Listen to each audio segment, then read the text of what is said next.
Hey guys, Oblivion234 here. Welcome to the start of my Urban Rivals series.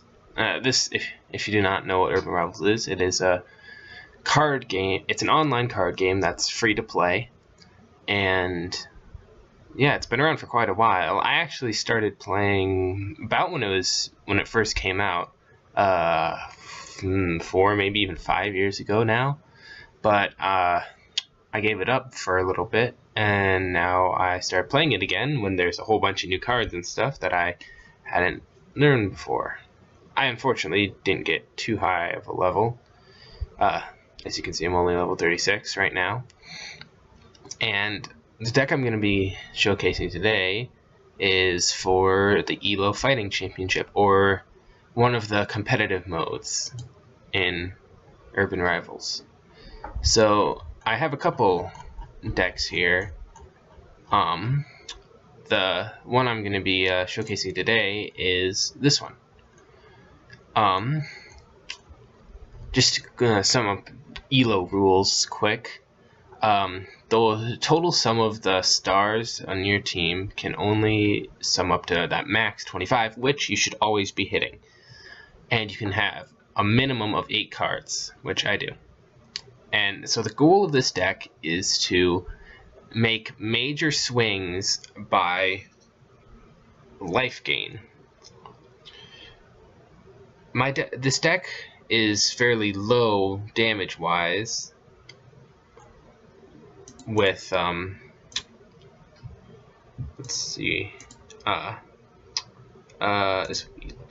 with only 24 damage. It's slightly higher on the power though. This is fairly average. This is high on the damage side. This is low on the damage side. Average is between 27 and 30 damage in an ELO deck. And that also depends on what clan you're running. I'm running Sacronym and Nightmare. A Sacronym because their ability to nerf your opponent's attack with their bonus is very good, and stopping your opponent's bonus with Nightmare is also very useful. So the main goal of this deck is to essentially reduce the amount, not reduce, but make it so even if you lose a round, you still win. So you're running like Embolt, which if he loses, it deals 1 damage to your opponent, and Warlock, which if he loses, he deals 2 damage to your opponent, and Baka, who has a scaling ability, so on the 4th round, which is theoretically when you'd play him after going all in before, he has -4 opponent damage, minimum 1. So more likely than not, you're going to be taking 1 damage on the last round. And this deck maximizes 3 cards. Kenny, MT, which I'm not expecting most people to have, because he is no longer available to get in packs. He is only available through, I believe, the boxes you can get with these, or buying on the market, and he's kind of expensive. He's like 10 times the amount that I have just to buy. But I picked him up when he was still in packs, in a pack. And Christopher is new. He's an 8-2, which is a good stat line because of his scaling ability. He's essentially an 8-6 on turn 4, which is really good. And then Jatya, whatever, is a 7-4, which with about the same ability as Kenny, except it's just a little worse. So let's just go through a couple games and talk about how this deck works.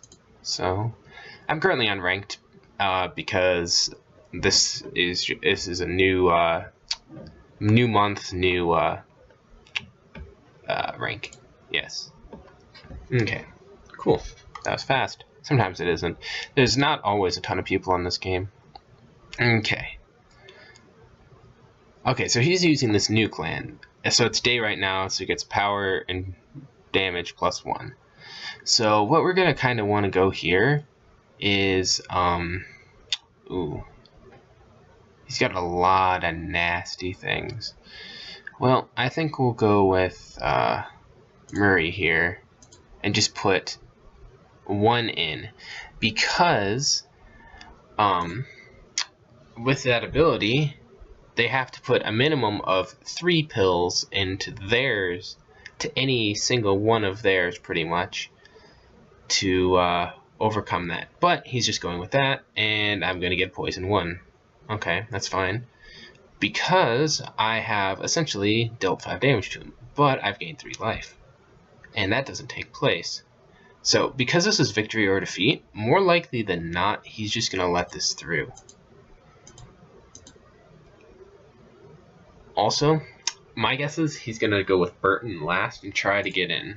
But I'm still going to put 2 in here, because if we do some quick calculations, he'd have to put a minimum of 4 in anyways to beat that. In fact, I might just go like that, because this is such a large swing. Yeah. If this gets through, we'll be sitting pretty. Yep, okay. I'd paid a little extra, but it's worth it, because that deals 4 damage, and I gain 4.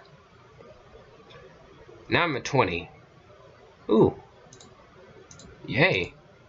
Oh, well, that's not too exciting. Well, we're still putting 1 in, just because he thinks, you know, he thinks, oh boy, I can get in for free with 1. Well, 2 damage is better than 1. And yeah, even if this guy gets through last, he does 6 damage only. I'm taking 1 damage a turn. Oh, interesting. He's going to go here. I think that's the correct play. So this is Toxin 3. So this will do 3 damage. And then 3 damage next turn. He does not have Repasal here, so I'm pretty sure I just win, because he can't get through this.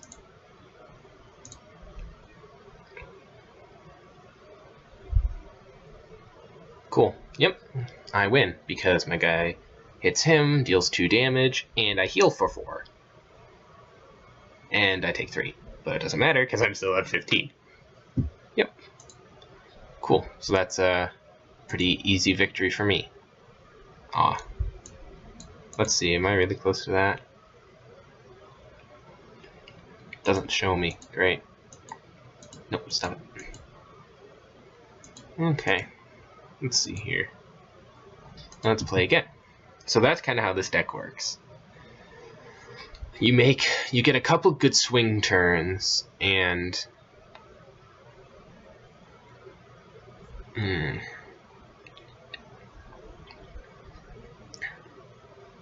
cool. So now we have 2 of each. Stop bonus isn't super effective here, but it's good enough.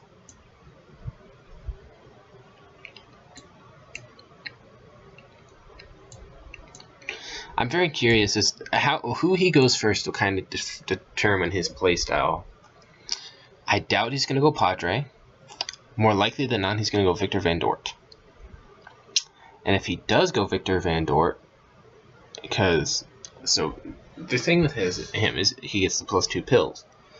And so with the +2 pills, he can afford to put more pills in. So as long as he wins, he'll get afforded back. Yeah.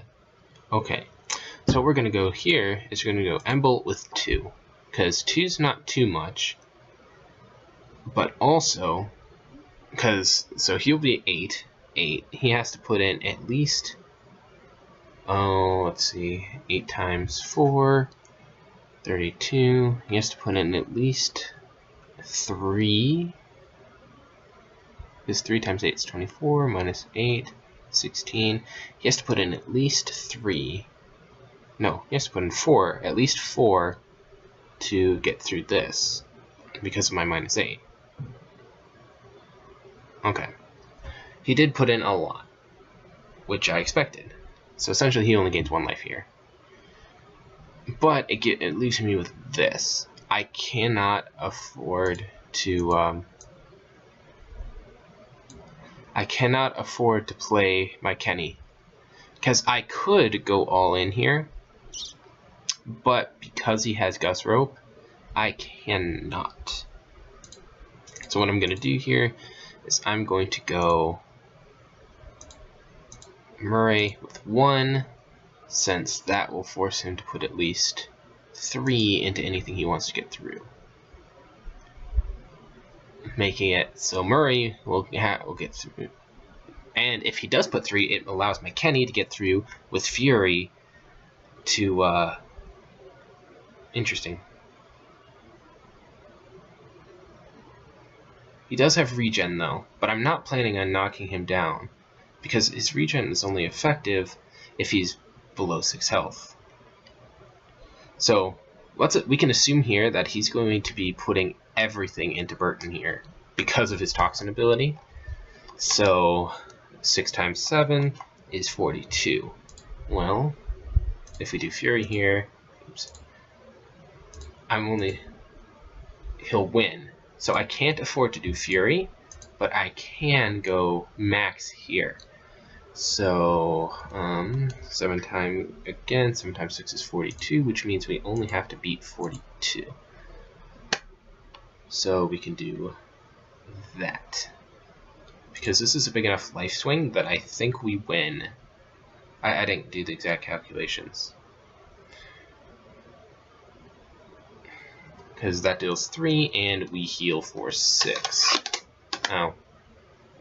Ooh, barbecue all around. 100 battle points. The battle points are essentially, yeah, man. I should have went all in. I didn't have enough life swing. So we do lose this round, unfortunately.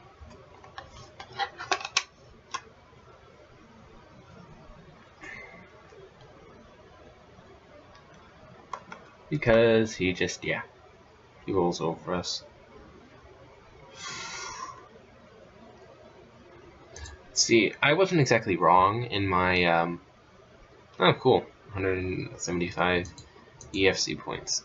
I wasn't exactly wrong in my logic, because I figured that he'd go all in there, not expecting me to, you know, go completely all in.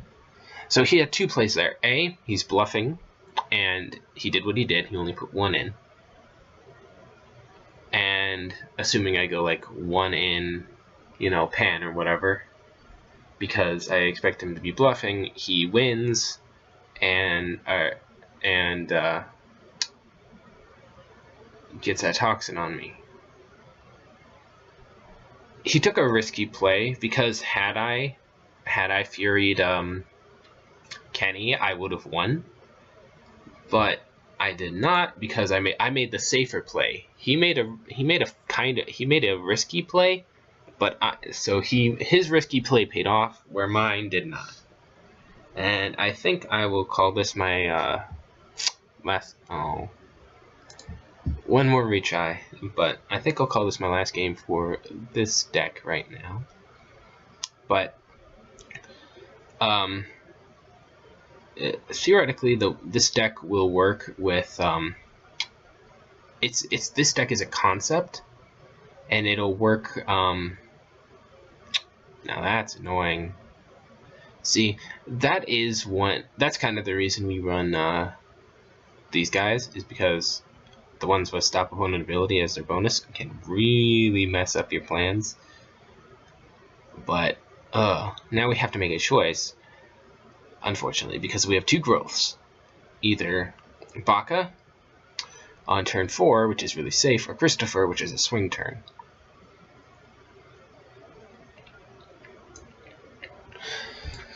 Curious, he's not going to go here. He might go Gretchen.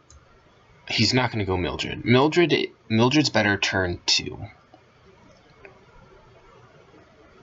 Okay, Gretchen. So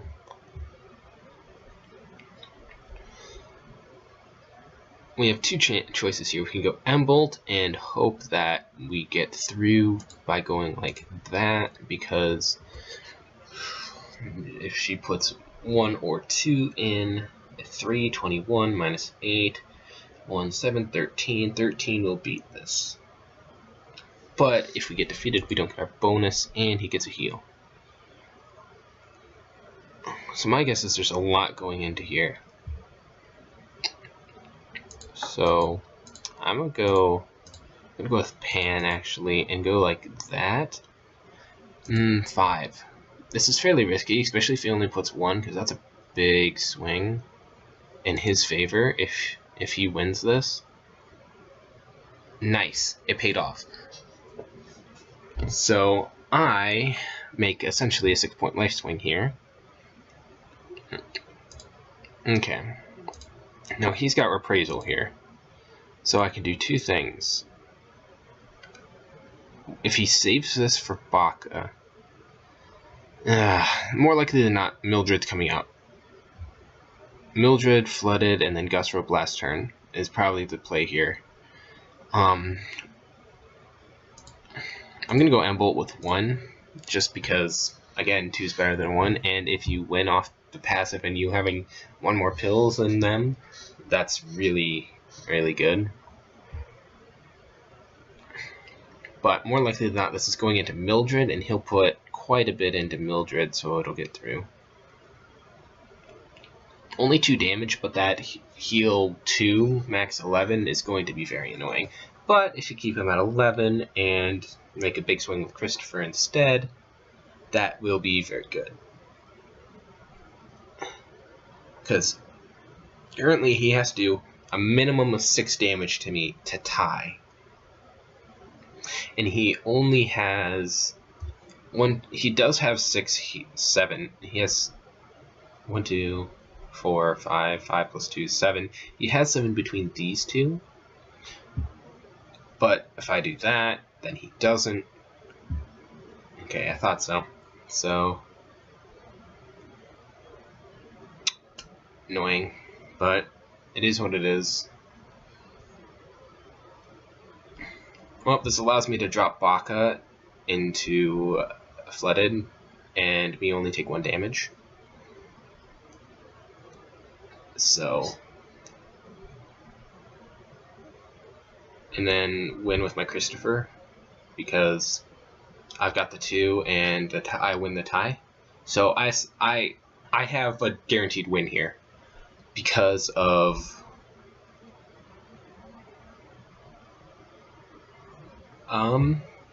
do I still win, even if I just go Baka? Yes, okay. I still win even if I just go Baka with nothing, because I win the tie here. No, I don't.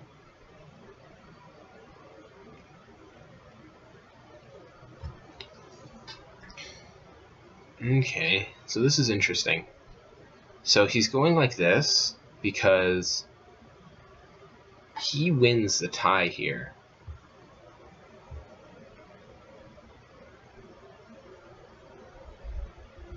Which means if I go all in here, I still win.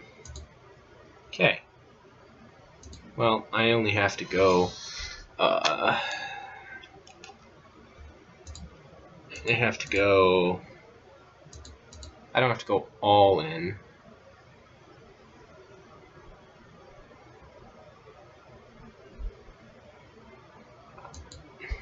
But I do win here, because even though he will heal the 2 life points, I heal 3, and he cannot deal more than 1 damage to me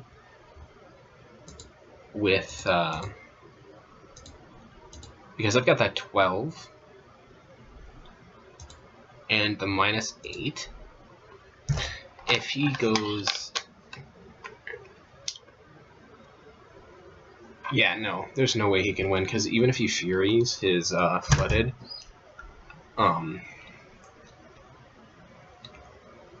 he only does 3 damage. And that's not enough. So I had the guaranteed win. Nice, and I got that. Reward.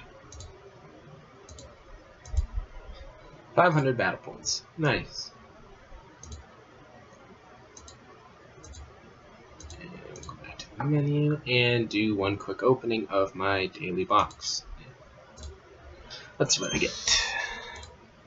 133 Kents, always good. Winston, I already have one, I'm pretty sure. And 35 battle points. Okay.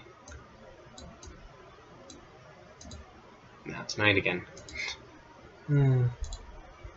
Well, that's about it for this video. If there would be a certain type of deck you'd like to see next, or just me going through some of the decks I've got, and yeah, let me know in the comments. If you enjoyed watching, leave a like, and if you want me to do, and if you have any ideas for stuff I can do related to Urban Rivals, just let me know in the comments. With that, Oblivion234 out.